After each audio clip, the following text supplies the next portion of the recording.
et bienvenue sur notre première vidéo qui va vous retracer les moments principaux de notre road trip de l'année. 4200 km en 18 jours, direction Croatie et Monténégro. La première frontière pour arriver en Croatie. Et nous voilà sur la route départementale qui longe la Croatie du nord au sud. Qui s'appelle la Jadranska Magistrala. Elle est vraiment magistrale. Franchement, de très jolies vues. Sur la carte, c'est la D8.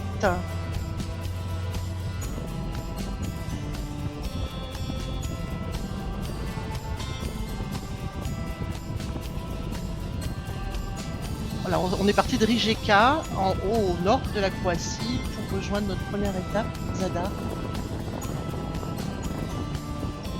De superbes paysages.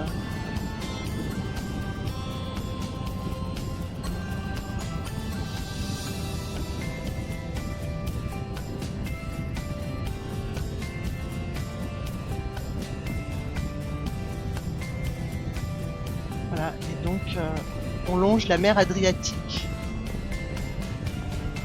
Et tout au long de la descente, le long de cette belle route, des îles partout, avec plus ou moins des noms prononçables. On ne les a pas tous repérés, mais en tout cas c'est très chouette.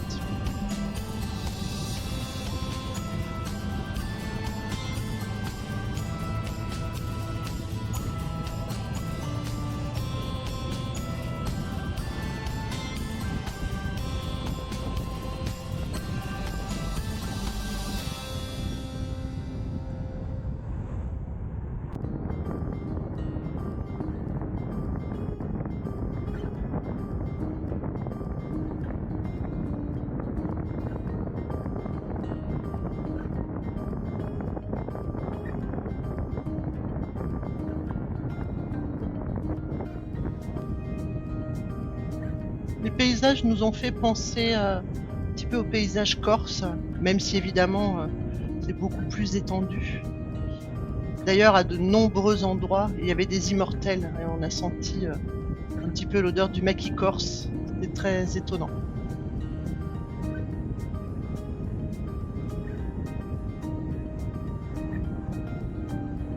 Voilà, une île au nom imprononçable par moi, donc je vous l'ai écrit, c'est plus simple. Voilà, là on est vraiment redescendu au niveau de la mer.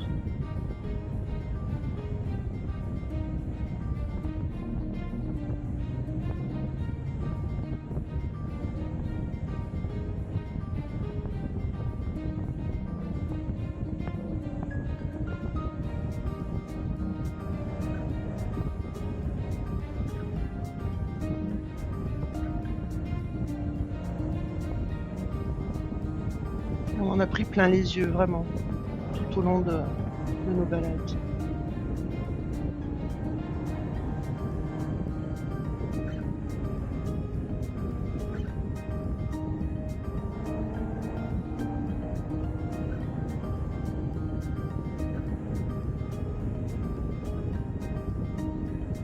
Et nous voilà à Zadar, notre première étape. Nous allons y passer 2 jours. On a fait des jolies visites. Encore une belle ville fortifiée avec des remparts. Et donc pendant notre séjour, nous sommes allés faire un tour sur l'île de Pag, qui se situe à 20-25 minutes de Zadar.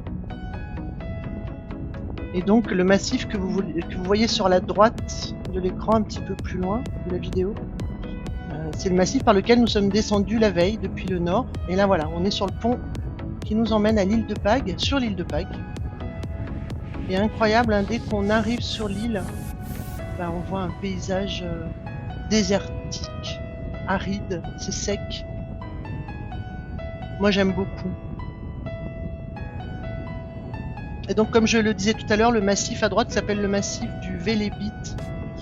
C'est le massif qu'on a longé la veille, puisque là on est en train de remonter vers le nord pour aller sur cette île.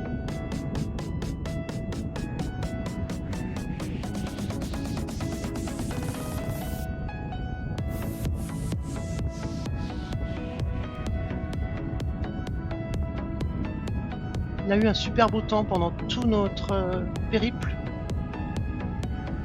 mais sans canicule, contrairement à la France à cette époque, donc c'était plutôt chouette pour nous. Voilà. On arrive au village de Pag, qui a donné son nom à l'île. Et on va donc prendre un petit peu de hauteur pour trouver un point de vue sympa.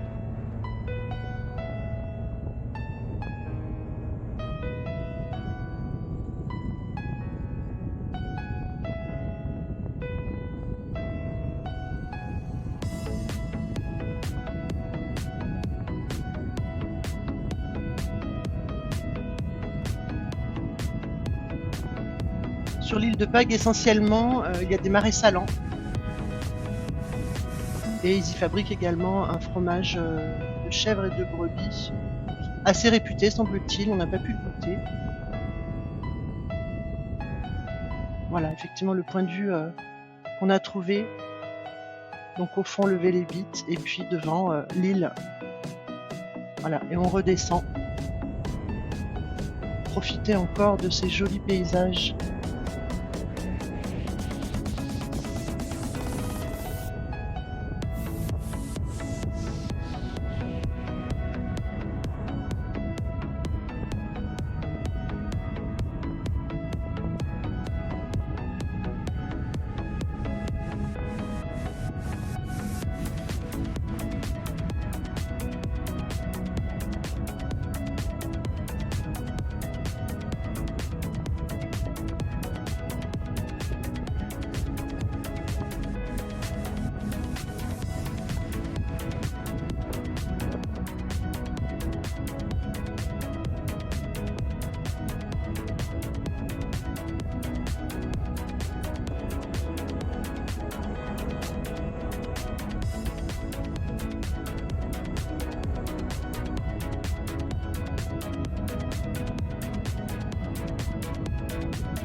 Changement de décor, on a quitté Zadar, on va rejoindre Split un petit peu plus au sud.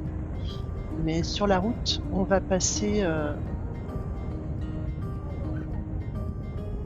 par le parc naturel du Kra.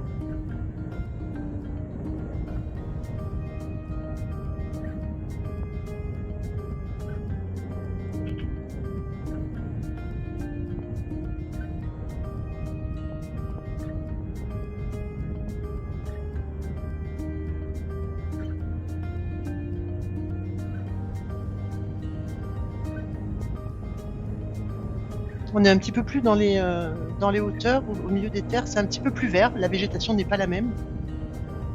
Il fait toujours aussi chaud, mais c'est sympa.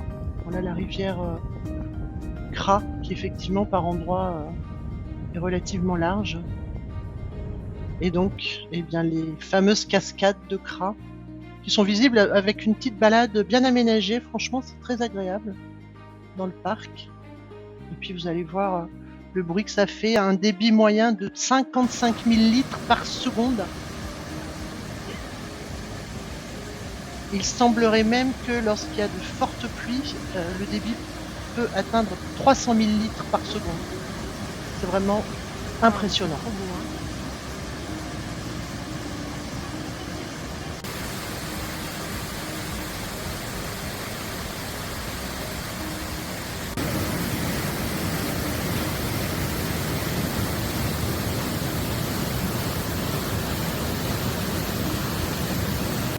Voilà, notre étape suivante, donc Split. Magnifique ville en fait, qu'on a aussi beaucoup aimé. En fait, la ville est construite au cœur du palais de Dioclétien, un ancien palais qui date de je ne sais plus quel siècle, enfin qui est très ancien. Et voilà, et là on avait pris un petit peu de hauteur pour voir la ville, et on a goûté le vin blanc croate, magnifique. Et on a repris la route au bout de 2 jours pour aller rejoindre notre étape suivante, la dernière en Croatie, en tout cas dans ce sens-là. Et on est passé par les montagnes pour changer un petit peu. C'est très agréable, de grandes plaines verdoyantes.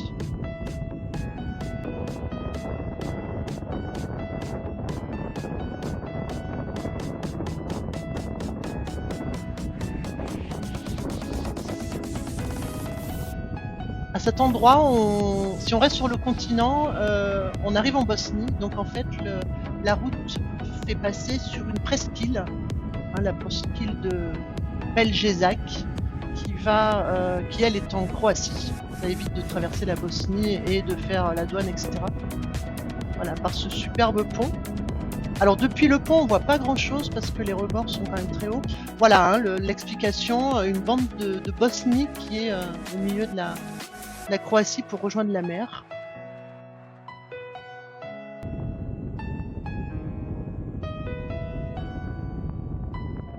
Mais en remontant la vidéo, qu'on se rend compte que, effectivement, on était bien sur un joli pont, de beaux paysages, très chouette.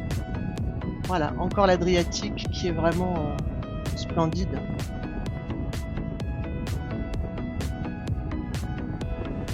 On commence à descendre bien au sud, hein, là, de la péninsule, puisqu'on arrive sur Dubrovnik, qui aura été notre coup de cœur quand même pendant ce séjour. Voilà. Déjà notre maison d'hôte avec un super parking moto et puis une vue depuis notre logement. Je vous laisse apprécier. Dubrovnik. C'est à peine croyable. On a une vue depuis notre logement. Dubrovnik entouré de remparts, c'est vraiment un petit balcon, une petite table, on a chouette. Et puis Dubrovnik, plein de marches, beaucoup de marches.